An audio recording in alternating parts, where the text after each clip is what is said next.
Good afternoon, नमस्कार।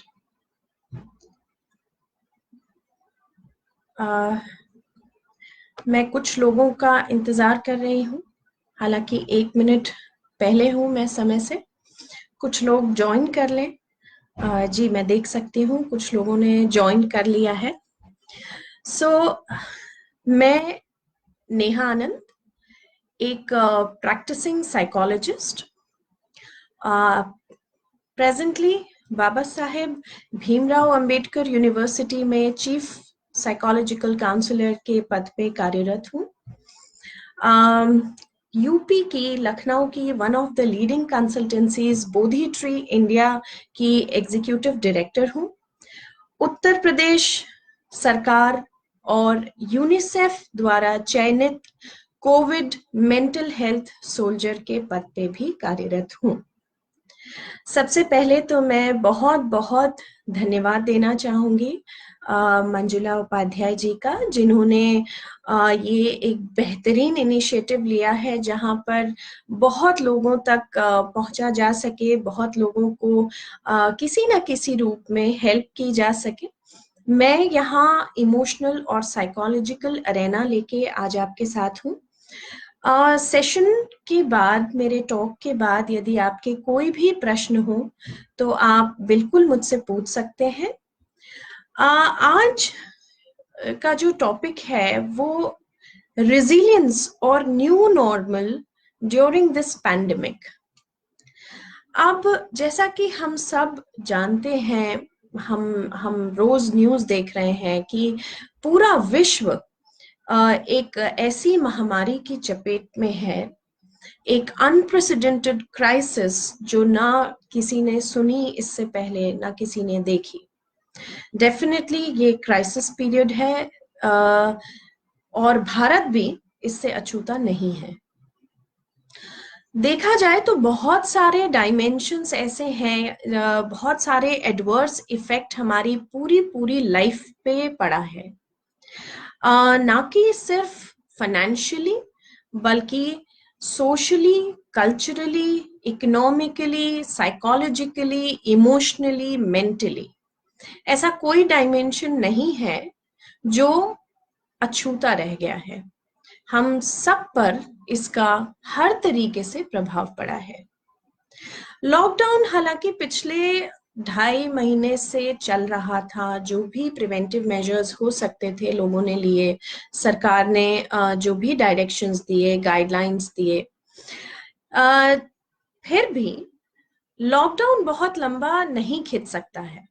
धीरे धीरे जैसे कि अब लॉकडाउन खुलने लगा है, हमें ये समझना होगा कि न्यू नॉर्मल क्या है। हर इंसान, हर व्यक्ति जब पैदा होता है तो उसकी अपब्रिंगिंग, उसका एनवायरनमेंट, उसका कल्चर, सब कुछ उसकी पर्सनालिटी बिल्डअप करता है। बहुत कुछ मनुष्य देख करके, सुन करके लर्न करता है। अब जो स्थिति है, जो भी, जिस तरीके से भी हमने जो भी सीखा, हमारा सर्वाइवल, हमारी लाइफस्टाइल, हमारी जितने भी डायमेंशंस हैं, वक्त है अब बदलाव का। न्यू नॉर्मल की डेफिनेशन यानी कि हमें ज्यादा से ज्यादा प्रिकॉशन, अभी तक स्टे होम स्टे सेफ था, अब stay safe while going out, ये न्यू नॉर्मल है। सारे प्रिकॉशंस डेफिनेटली वही रहेंगे कि अपनी हाइजीन को लेकर के, साफ सफाई को लेके, मास्क यूज करना है, ग्लव्स यूज करने हैं, डेफिनेटली प्रिकॉशंस वही रहेंगे। लेकिन एक ऐसा पॉइंट है, एक ऐसा एलिमेंट है जो शायद हम सबको अडॉप्ट करना पड़ेगा, वो है रेजिलियंस, साइकोलॉजिकल रेजिलियंस। हम सब जानते हैं कि मानसिक रूप से यदि हम सशक्त हैं, इमोशनल तरीके से यदि हम एम्पावर्ड हैं, स्ट्रांग हैं, तो हमारी इम्यूनिटी भी स्ट्रांग होगी। रेजिलियंस का मतलब ये नहीं होता है कि हम हर वक्त पॉजिटिव रहें या हर वक्त हंसते रहें। रेजिलियंस का एक सिंपल सा मतलब ये होता है कि हमारी एक एडॉप्टेबिलिटी, जो भी क्राइसिस पीरियड है या जो भी ट्रॉमा है, उससे हम किस तरीके से बेहतरीन तरीके से कोप अप कर सकते हैं, किस तरीके से हम समय के साथ चीजों को अडॉप्ट कर सकते हैं, अपने पोटेंशियल को, अपनी स्ट्रेंथ्स को आइडेंटिफाई करके कैसे हम बेहतरीन तरीके से इस एनवायरनमेंट में सरवाइव कर सकते हैं। इसीलिए ज्यादा से ज्यादा हमको ये समझना होगा कि अब न्यू नॉर्मल में इस समय हमें अपने लाइफस्टाइल और अपने थॉट प्रोसेस में क्या चेंजेस लाने होंगे। एवरी टाइम जब भी कोई भी ऐसी क्राइसिस सिचुएशन हमारी लाइफ में आती है तो डेफिनेटली हमें बाउंस बैक करना होता है। फॉर एग्जाम्पल, किसी भी प्लेन में जब हम सफर करते हैं तो हमारे पास बहुत सारे लाइफ सपोर्ट्स होते हैं। ऑक्सीजन मास्क दिया रहता है, लाइफ जैकेट्स दिए रहते हैं, हमें पता है हमारा पायलट जो प्लेन उड़ा रहा है वो सक्षम है, वो एक्सपीरियंस्ड है। सिमिलरली एंटीसिपेटरी लाइफ में भी कोई भी ऐसी गड़बड़ी आ सकती है, कभी भी जिंदगी रूपी जो प्लेन है वो क्रैश हो सकता है, लेकिन हमें एंटीसिपेटरी उन लाइफ सपोर्ट्स के साथ तैयार रहना चाहिए।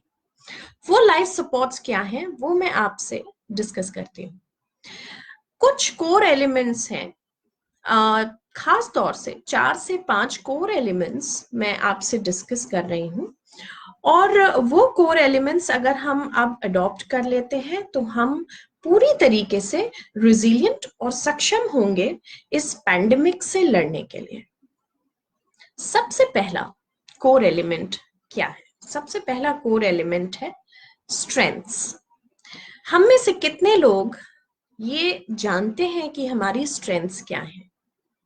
कितने लोग इंट्रोस्पेक्ट करते हैं? कितने लोग अपने अंदर झांकते हैं? कितने लोग अपने आप से रूबरू होते हैं और उनको ये पता होता है कि उनके अंदर कौन से गिफ्ट्स हैं, कौन से रिसोर्सेज हैं, कौन से टैलेंट्स हैं और कौन से स्ट्रेंथ्स हैं? यदि हमें ये पता ही नहीं होगा कि हमारे अंदर कौन से स्ट्रेंथ्स हैं तो किस वक्त क्या यूज करना है हमें, ये हम प्रॉब्लम सॉल्विंग अप्रोच अडॉप्ट नहीं कर पाएंगे। तो आप सब जितने लोग मुझसे यहाँ जुड़े हुए हैं, मैं उनको ये जरूर बोलना चाहूंगी कि इस वक्त आपके पास मौका है, आप वो गिफ्ट पैकेट खोलें और अपने स्ट्रेंथ्स को आइडेंटिफाई करें, अपने पोटेंशियल को आइडेंटिफाई करें, और अगर हो सके तो उसको नोट डाउन करें। ये सुनने में बड़ा आसान लगता है बट इतना आसान नहीं होता है। मैं अपने सारे क्लाइंट्स, जो भी मेरे पास पेशेंट्स आते हैं, मैं सबसे पहली शुरुआत स्ट्रेंथ फाइंडिंग से ही करती हूँ। अब वो स्ट्रेंथ कुछ भी हो सकती है। यदि आप थोड़ा पीछे चले जाएं, कोई ना कोई आपकी जिंदगी में अगर कभी कोई ऐसा प्रॉब्लम आया हो तो थोड़ा सा गौर से सोचें, ध्यान से बैठें और देखें कि क्या आपकी मोडालिटी थी, किस तरीके से आपने उस प्रॉब्लम को सॉल्व किया था। हो सकता है आपके अंदर पेशेंस हो, ये भी एक स्ट्रेंथ है। हो सकता है आप बहुत हार्ड वर्किंग हो, ये भी एक स्ट्रेंथ है। हो सकता है आपके अंदर परसीवरेंस हो, कंसिस्टेंसी हो, किसी एक काम को बिल्कुल लग करके करने का। ऐसी बहुत सारी स्ट्रेंथ्स इंडिविजुअली वैरी करती हैं। जो मुझ में है शायद आप में नहीं हो, जो आप में है शायद मुझ में नहीं हो। इसीलिए ये स्ट्रेंथ्स बहुत सब्जेक्टिव होती हैं। कोशिश करें कि अपनी स्ट्रेंथ्स को आइडेंटिफाई करके नोट डाउन करें। इसके बाद जो डे 1 से मैं सुनती आ रही थी, और ये टर्मिनोलॉजी जो है कहीं ना कहीं मुझे नेगेटिव भी लगी, जिसको हम बोलते आ रहे हैं सोशल डिस्टेंसिंग। मनुष्य एक सामाजिक प्राणी है, ये हम सब जानते हैं, और क्योंकि हम सोशल क्रीचर्स हैं तो हम अलग थलग आइसोलेट होके नहीं रह सकते हैं। हाँ, फिजिकल डिस्टेंसिंग की अगर हम बात करें तो क्योंकि ये एक ऐसा वायरस है जो ह्यूमन टू ह्यूमन टच से फैलता है, इस वजह से हम फिजिकली अपने आप को डिस्टेंस करें, लेकिन you need to build your connections.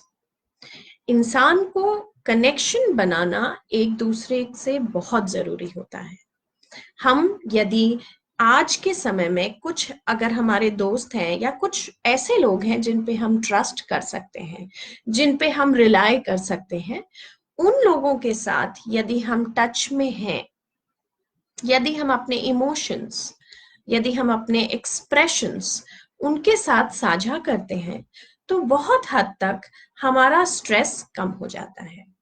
आपने अक्सर देखा होगा कि कभी भी आप स्ट्रेस अगर अकेले में झेल रहे हैं, आप स्ट्रेस्ड हैं, आप एंग्शियस हैं, आप बहुत परेशान हैं, और आप मन ही मन में उस चीज को लेकर के सोचते जा रहे हैं, सोचते जा रहे हैं, तो वो कुंठा बढ़ती जाएगी। लेकिन यदि कोई ऐसा व्यक्ति मिल जाता है जिस पे आप ट्रस्ट कर सकते हो और आप अपनी बात उससे साझा कर सकते हो, तो आधा 50% आपका स्ट्रेस वहीं कम हो जाता है। बाद में शायद आप उसके बारे में कोई डिसीजन ले सकें या सॉल्व कर सकें, लेकिन वेंट आउट करना ही अपने आप में 50% कारगर साबित हो जाता है। स्ट्रेस ऐसी चीज है जिससे कोई भी बच नहीं सकता। यदि मुझसे आज कोई बोले कि मुझे जिंदगी में कभी स्ट्रेस नहीं हुआ, तो ये मानने वाली बात नहीं है। नेगेटिव इमोशंस हमारा हिस्सा है। उदासी, रोने की इच्छा होना, कभी कोई दुख होना, ये जो नेगेटिव इमोशंस हैं, गुस्सा आना, ये हमारा हिस्सा है। हमारा नर्वस सिस्टम इनसे बना है। लेकिन अगर हम इन नेगेटिव इमोशंस को डिनाई कर देते हैं और बोलते हैं कि नहीं, हमें स्ट्रेस तो हो ही नहीं सकता, मैं तो कभी उदास ही नहीं होता, मैं तो कभी परेशान ही नहीं होता, ऐसा नामुमकिन है। बेहतर है कि आप उस स्ट्रेस को उस वक्त अलाउ कीजिए, उसको डिनाई मत करिए, डिनाइल में मत रहिए, इग्नोर भी मत कीजिए, बल्कि उसको एक्सेप्ट कीजिए।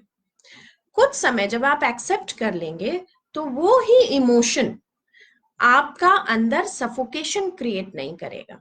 और उसके बाद जैसा कि मैंने बताया, जिस पे भी आप ट्रस्ट करते हैं, आप उससे शेयर कीजिए, वेंट आउट कीजिए। सिमिलरली इस पैंडेमिक को अब हमें एक्सेप्ट करना होगा। नो मैटर, जब ये शुरुआती दौर में इंट्रोड्यूस हुआ था, जब हमें पता चला था, तो बहुतों के अंदर एक भय, fear, insecurity, uncertainty, financial conditions को लेकर के आगे क्या होगा, फ्यूचर वरीज, एंजाइटी, रेस्टलेसनेस, ये सब कुछ हावी हो गया था। लेकिन इसमें कोई बुरी बात नहीं है, क्योंकि ये एक ऐसा क्राइसिस आया जो किसी ने भी सुना नहीं, किसी ने भी देखा नहीं। अब यदि 2.5 महीने के बाद हम अंदर नहीं रह सकते हैं और हमें धीरे धीरे आने वाले समय में अपने काम को लेकर के निकलना पड़ेगा, तो यदि हम इस पैंडेमिक को अब एक्सेप्ट कर लेते हैं, अपने लाइफस्टाइल में चेंजेस ले आते हैं, और जो भी प्रिकॉशंस हम ले रहे थे, सेफ्टी मेजर्स ले रहे थे, उसको कंटिन्यू करते रहें, तो एक्सेप्टेंस के साथ ही स्ट्रेस लेवल कम हो जाएगा। बिल्डिंग कनेक्शंस, जैसा कि मैंने बताया, लोगों से संपर्क में रहें, अपने दोस्तों से बातचीत करें, उनको व्हाट्सएप कॉल कर सकते हैं। हम ऐसे दौर में हैं जहां हमारे पास बहुत रिसोर्सेज है। शायद 30 साल पहले कुछ ऐसे हुआ होता तो हम इतने बेहतरीन तरीके से कोप अप नहीं कर पाते। आज हमारे पास बहुत रिसोर्सेज हैं जो हमें हेल्प कर सकते हैं इस चीज को कोप अप करने के लिए। तो ये बहुत इंपॉर्टेंट है। इसके बाद हम आते हैं वेलबींग और वेलनेस पे। वेलनेस सिर्फ फिजिकल वेलनेस नहीं है, या वेलबींग सिर्फ फिजिकल वेलबींग नहीं है। ओवरऑल वेलबींग की अगर हम बात करते हैं, तो यहाँ पे बायोलॉजिकल, फिजिकल और इमोशनल वेलबींग एक साथ आते हैं। अगर फिजिकली आप फिट हैं, यानी कि आप रोज वर्जिश करते हैं, एक्सरसाइज कर रहे हैं, आप घर पे जो भी आप कर सकते हैं, प्राणायाम कर सकते हैं, योग कर सकते हैं, सिंपल, जिनके पास अगर जिनको नहीं आता वो स्किपिंग भी कर लेते हैं अगर, या सीढ़ी, आपके घर की सीढ़ियां भी 8 से 10 बार ऊपर नीचे कर लेते हैं, तो भी आप फिजिकली फिट रहेंगे, क्योंकि लॉकडाउन के दौरान ये देखा गया कि लोगों की रूटीन में बहुत चेंजेस आए, और रूटीन में चेंजेस आने के कारण सारा जो टाइम स्लॉट था, जो बॉडी क्लॉक था, वो अपसाइड डाउन हो गया। तो जो लोग देर से उठने लगे, उनका काम हैम्पर होने लगा, फिजिकल स्टेमिना घटने लगी क्योंकि फिजिकल काम घट गया, खाना उल्टा उल्टा सीधा हो गया, बहुत ज्यादा ऑयली। और मैंने देखा बहुत सारे लोग जो भी डिशेस पका रहे हैं, कभी कभार ठीक है, लेकिन यदि रोजमर्रा हम इस तरह का खाना खाएंगे तो हमारा डाइजेस्टिव प्रोसेस भी हैम्पर होगा। डाइजेस्टिव सिस्टम को भी सही रखना है तो अपने शरीर को चलाते रहना पड़ेगा। तो फिजिकल वेलनेस की अगर हम बात करें तो एक्सरसाइज भी करना है, डेली करते रहना है, छोड़ना नहीं है, भले ही आप 15-20 मिनट के लिए करें। अब आते हैं इमोशनल वेलनेस की बात पे। आपने देखा होगा कई लोग, और मेरे पास भी बहुत सारे केसेस आए, कि जिसको हम बोलते हैं नेगेटिव आउटलेट, यानी कि एस्केप करना किसी सिचुएशन से। अब बहुत तरीके होते हैं किसी सिचुएशन को एक्सेप्ट ना करके एस्केप करने के। हो सकता है लोगों ने अल्कोहल इनटेक बढ़ा लिया हो, पेन से बचने के लिए सिगरेट स्मोकिंग बढ़ा ली हो, टोबैको इनटेक, बीच में टोबैको बंद हुआ था तो मेरे पास बहुत कॉल्स आए कि बहुत परेशानी हो रही है, बहुत दिक्कत हो रही है, बिहेवियरल चेंजेस आने लगे, मूड स्विंग्स होने लगे। तो नेगेटिव आउटलेट से भी बचना होगा। जितने लोग इस समय किसी न किसी ऐसी सब्सटेंस का सेवन करते हैं कि उन्हें अपनी दिक्कतों और अपने पेन को सबसाइड करने के लिए इसका सहारा लेना है, तो हमेशा याद रखें कि यदि आप गलत जरिए से उसको निकालेंगे या किसी भी ऐसे सहारे को लेंगे जो आपके लिए, आपके शरीर के लिए, आपके इमोशंस के लिए, आपके बिहेवियर के लिए ठीक नहीं है, तो आप उसको लॉन्ग रन में रिजिलियंट बिल्कुल नहीं हो पाएंगे। तो सबसे पहले ये नेगेटिव आउटलेट बंद करना पड़ेगा, एस्केपिज्म बंद करना पड़ेगा। इसीलिए मैंने हमेशा ये बात की है कि एक्सेप्टेंस वर्सेस एस्केपिज्म। जहां पे भी आप चीजों को एक्सेप्ट करना शुरू कर देंगे, आपका एस्केप रूट बंद हो जाएगा। ये बहुत अहम बात है। तीसरा, नेगेटिव आउटलेट के साथ साथ नेगेटिव सराउंडिंग। जो लोग इस समय आपको फिल्टर करना पड़ेगा कि आप किन लोगों के आसपास, किन लोगों के संपर्क में हैं। यदि आप किसी भी ऐसे इंसान के संपर्क में हैं जो आपको अपलिफ्ट करने के बजाय आपको हर वक्त नेगेटिव न्यूज दे रहा है, हर वक्त आपको किसी न किसी परेशानी के बारे में ही कंटिन्यूअसली बात कर रहा है, नेगेटिव बातें कर रहा है, या कुछ ना कुछ क्रिटिसिज्म के उस एटीट्यूड में है, तो उन लोगों से कुछ वक्त के लिए दूरी बनाएं। जितना ज्यादा आप पॉजिटिव लोगों के बीच रहेंगे जिनका हैप्पीनेस कोशेंट बहुत ज्यादा है, जितना ज्यादा आप ऐसे पॉजिटिव लोगों के संपर्क में रहेंगे जो आपसे सॉल्यूशन के बारे में बात करेंगे, जो आपको अपलिफ्ट करेंगे, जो आपको कोई ना कोई अच्छी चीज देंगे, अच्छी सीख देंगे, उतना ज्यादा आपका रेजिलियंस बढ़ेगा। कोशिश कीजिए, जिसको हम हमेशा बोलते हैं कि एनर्जी वेम्पायर्स, यानी कि जितनी एनर्जी, पॉजिटिव एनर्जी मेरे अंदर है, यदि कंटिन्यूअसली कोई ना कोई उस एनर्जी को सक करता रहता है तो उन एनर्जी वेम्पायर्स से दूर रहना है। अब आते हैं, आपने देखा होगा पिछले कुछ दिनों में डोमेस्टिक वायलेंस बहुत बढ़ा है। 181 पे और डायल 100 पे जो केसेस बढ़े, 24 मार्च को लॉकडाउन हुआ और एक महीने के अंदर 50% केसेस बढ़ गए। क्यों? इसका क्या कारण हो सकता है? कारण ये हो सकता है कि वाई ओनली डोमेस्टिक वायलेंस, लोगों में अग्रेशन ऐसे भी बढ़ा है क्योंकि रूटीन ब्रेकडाउन हुआ। लोग सुबह जो निकल जाते थे काम के लिए, वो अब घर पे हैं, घर के लोगों के साथ ज्यादा से ज्यादा संपर्क में है, जो शायद उनको आदत नहीं थी।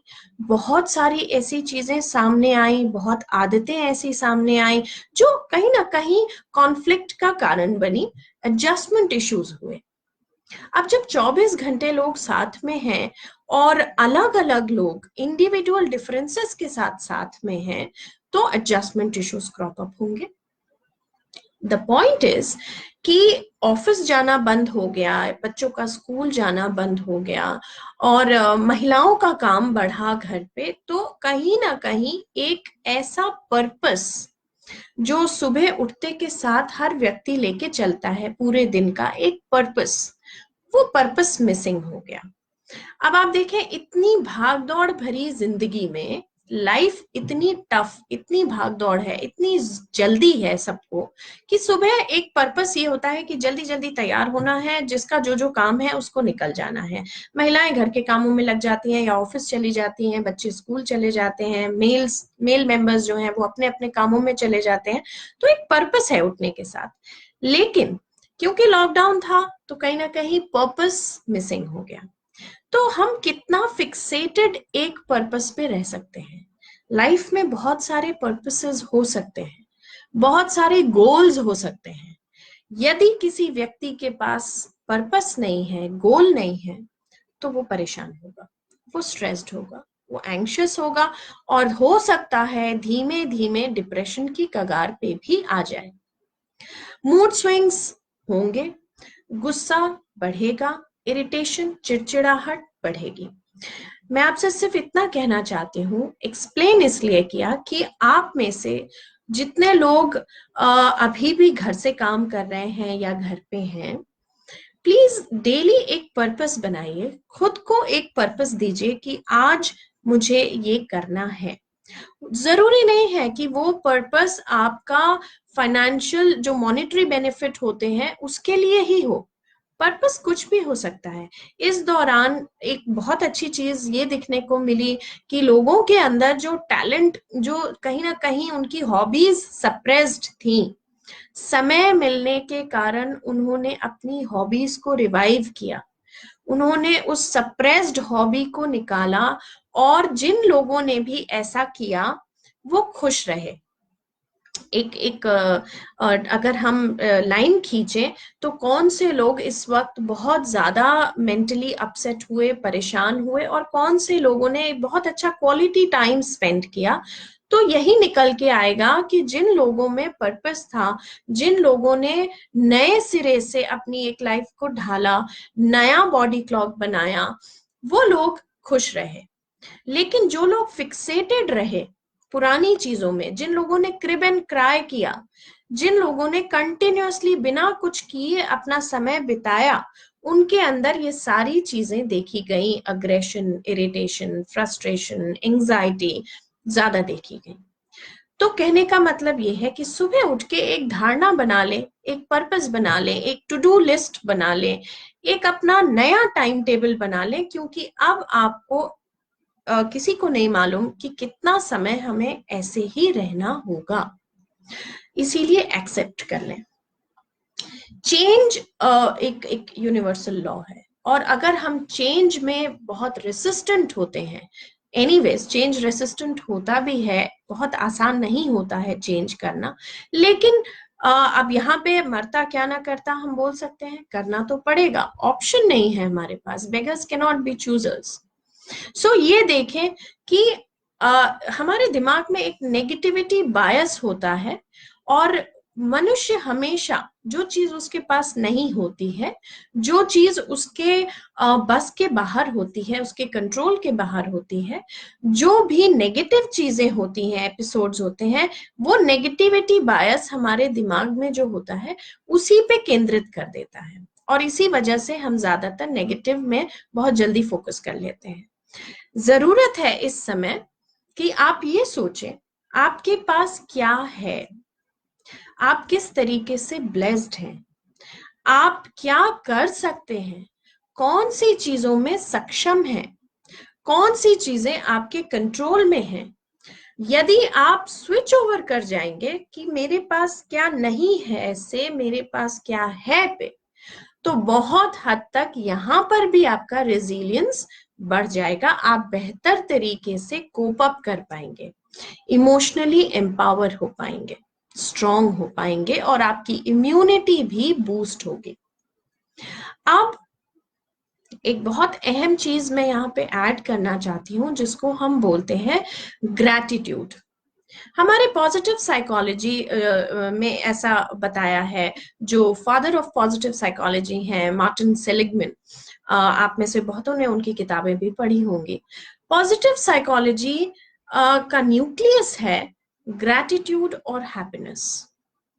आज जो चीजें फॉरेनर्स, जो हम मार्टिन सेलिग्मैन हमें दे रहे हैं, हमारे हिंदुस्तान में ये चीजें प्रारंभ से ही निहित हैं, इनबिल्ट हैं ये चीजें। जो चीजें हम वेस्टर्न कंट्रीज से आज सीख रहे हैं, फिनलैंड दुनिया का सबसे खुश देश है, हैप्पीनेस कोशेंट में सबसे आगे है। आज अगर हम कहें कि हमारा देश एक समय था, यदि पुराने ऋषि मुनियों की बात करें, यदि पुरानी चीजों की बात करें, तो हैप्पीनेस तो हमारी इनबिल्ट चीज है, योग हमारी इनबिल्ट चीज है, ग्रैटिट्यूड हमारी इनबिल्ट चीजें हैं, उसको रिवाइव करिए। सिंपल सा एक टेक्निक मैं आपको बताती हूँ कि आप एक ग्रैटिट्यूड जर्नल बना सकते हैं। ग्रैटिट्यूड जर्नल में आप सिर्फ यदि 3 चीजें भी मेंशन कर देते हैं हर रोज, सुबह उठने से लेकर रात तक आपके साथ क्या अच्छा हुआ, आपको खाना मिला, आई एम ब्रीदिंग, मेरे लिए सबसे बड़ा ग्रैटिट्यूड ये है कि मैं स्वस्थ हूं।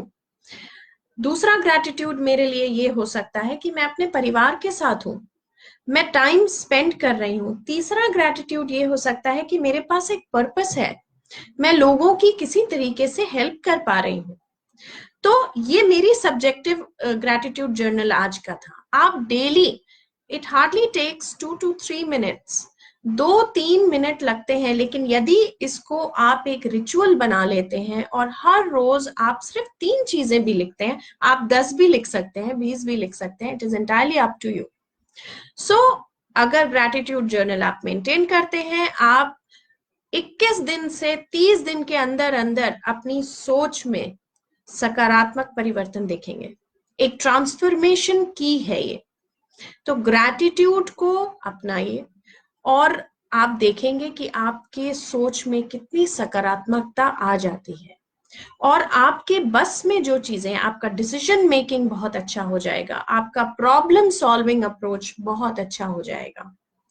इसको एक रिचुअल बनाएं।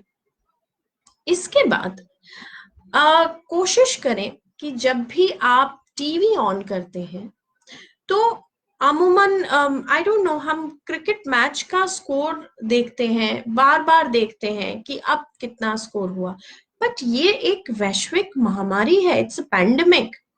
इसका स्कोर हमें बार बार पता करने की कोई जरूरत ही नहीं है। आप एक बार न्यूज देख करके अपने आप को अपडेट रख सकते हैं, बजाय इसके कि पूरा दिन आप उन आंकड़ों को देखते रहें कि अब कितने हुए, अब कितने हुए। ये मेरे पास हर रोज कॉल्स आ रही हैं कि पूरा दिन हम उस न्यूज को देखते हैं, और नहीं देखते हैं तो अजीब सा एक हलचल सी होती है, एक एंजाइटी होती है पता करने की कि क्या हुआ। आपको जरूरत नहीं है पता करने की, आप एक दिन न्यूज देख लें, सुबह देख लें या शाम में देख लें, that is more than enough. जैसा कि मैंने आपसे कहा कि जितनी नेगेटिव न्यूज आप सुनेंगे, आप उतना परेशान होंगे। कोशिश करें अपना जो इनटेक है आपका, उसको फिल्टर करिए। क्या लेना है, जो जिसकी जरूरत नहीं है उसको बिल्कुल भी ना लें। जैसे कि फूड इनटेक जरूरी है, वैसे ही इंफॉर्मेशन इनटेक भी आपको फिल्टर करके लेना पड़ेगा। This is very very important. So कुछ चीजें मैंने बहुत ही आसान सरल शब्दों में आपको समझाया है। नेचर से जुड़े रहें, नेचर से जुड़े रहना बहुत जरूरी है। नेचर, यदि सुबह की शुरुआत आप अपने जो पौधे हैं, जिनके पास गार्डन है वो गार्डन में बैठे, जिनके पास छोटे छोटे पौधे भी हैं, यदि आप उन पौधों के बीच में भी बैठते हैं, तो आप देखेंगे कि एक कैसा बहुत ही सकारात्मक ऊर्जा का संचार होता है। नेचर के साथ जुड़ा रहना बहुत जरूरी है। अगर पर्सनली मैं बताऊं, मैं अपने पेड़ पौधों से हर रोज बातें करती हूँ, एंड ट्रस्ट मी, वो मेरी बात सुनते हैं, समझते हैं। एक स्पेशल बॉन्ड क्रिएट होता है। ईश्वर ने सिर्फ हमें नहीं बनाया है, पूरी सृष्टि में बहुत सारे ऐसे जीव हैं, बहुत सारे ऐसे पेड़ पौधे और भी चीजें हैं, सजीव चीजें हैं, जिनके साथ हमें कोशिश करके एक बॉन्ड क्रिएट करना होगा, तालमेल बिठाना होगा। सो वो अगर आप अपने एक रिचुअल में ले आते हैं कि सुबह की शुरुआत आप ताजी हवा से करें, आप नेचर के बीच में करें, वो भी आपको रेजिलिएंट बनाएगा। Be thankful for what you have. मेरे हिसाब से प्रिकॉशंस वही रहेंगे। ये महामारी कितना आगे जाएगी किसी को नहीं पता, जब तक वैक्सीन बन रही है, जब तक चीजें सामने आएंगी। हमारे डॉक्टर्स लगे हुए हैं, लेकिन हमारा ये इक्वल कर्तव्य बनता है कि मेंटल इश्यूज ज्यादा से ज्यादा हम अपने ऊपर यदि काम कर लेंगे तो ये आंकड़े कम हो जाएंगे, लोगों को मेंटल इश्यूज कम होंगे, अपने भय पे काबू पाएं, अपने ऊपर नियंत्रण रखें, अपनी इंद्रियों को कोशिश करें कि आप अपने पांचों सेंसेस पे काम करें, माइंडफुल रहें। ये बहुत इंपॉर्टेंट है कि वर्तमान में यदि आप रहेंगे, यदि आप अपने पास्ट से चीजों को कंपेयर नहीं करेंगे, फ्यूचर में बहुत ज्यादा रूमिनेट नहीं करेंगे और वर्तमान में रहेंगे, तो आपका स्ट्रेस बहुत कम रहेगा। बहुत कुछ मैंने आधे घंटे में कोशिश की है क्रक्स बताने की। अब यदि कोई भी आपके पास सवाल है तो आप इनबॉक्स पे मुझे भेज सकते हैं, आप मुझसे सवाल पूछ सकते हैं।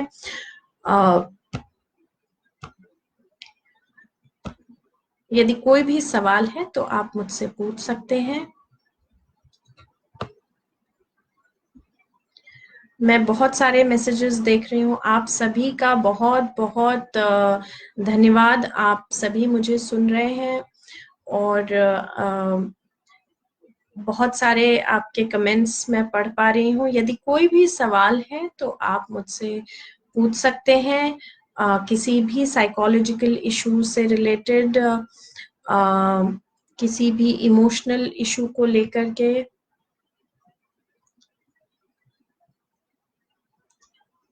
जी थैंक यू सो मच। बहुत सारे लोगों ने यहाँ पे लिखा है।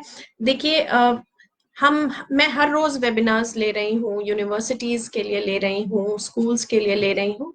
मेरी सिर्फ आप सबसे ये प्रार्थना है कि जो भी आप सुन रहे हैं, देखिए सुनना आसान है लेकिन उसको इम्बाइब करना बहुत इम्पोर्टेंट है, उसको अपनी जीवन शैली में लाना बहुत जरूरी है ताकि वो कारगर साबित हो। यदि आज से ही आप शुरू कर देते हैं, क्योंकि बदलना प्रकृति का नियम है, बदलाव प्रकृति का नियम है, हमको भी उस बदलाव के साथ तालमेल बिठा करके चलना होगा। यदि आज हम जो लोग भी यहाँ पे एक्सरसाइज करते हैं तो उनको मेंटल हाइजीन की भी जरूरत है। अपने आप को, सिर्फ अपने दिमाग को एक पॉजिटिव खाद और पानी दें, जिसके कारण आपकी जो सोच की उपज होगी वो बहुत ही अच्छी होगी। आज से ही शुरुआत करें। जो भी चीजें मैंने बताई हैं, छोटे छोटे टेक्निक्स, स्ट्रेंथ फाइंडिंग है या माइंडफुलनेस है या ग्रैटिट्यूड जर्नल है या एक्सरसाइजिंग है, ये सब कुछ कंटिन्यू अगर आप रखते हैं तो आप बहुत बेहतर तरीके से रिजिलियंट होंगे और कोरोना से बहुत हद तक फाइट करने के लिए तैयार हो जाएंगे। आप सबका बहुत बहुत धन्यवाद मेरे साथ जुड़ने के लिए।